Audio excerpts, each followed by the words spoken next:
Hea Arengufondi toetaja, aitäh, et olete olnud olemas ka sel aastal.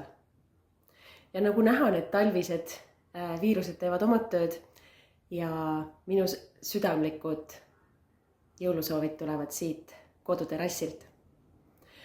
Aga mida tõi 2025 meile?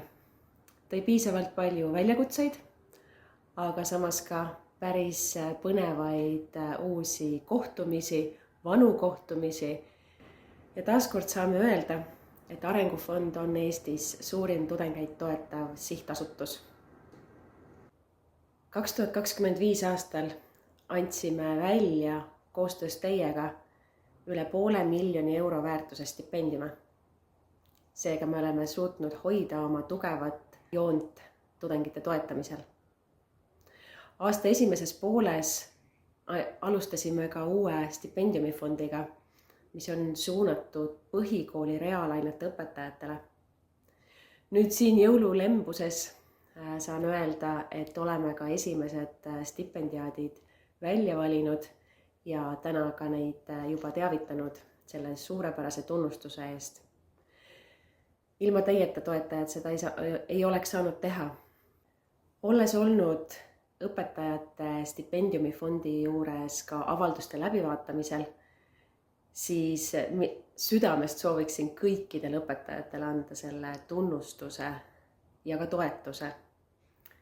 Seega uuel aastal kindlasti jätkame ka siis selle stipendiumifondiga. 2025. aastal asutasime ka Arengufondi kaudu ühe uue professuuri.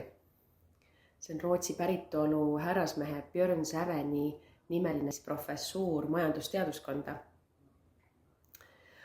Seega tegemisi oli palju, aga kõhutunne ütleb, et 2026 toob veelgi rohkem tegemisi.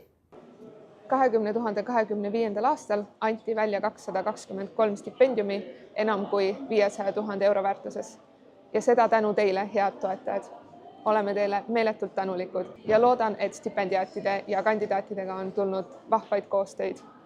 Kuid mina liigun nüüd edasi uute väljakutsete poole välismaal ja minu asemele on tulnud tiimi uus liige Emma.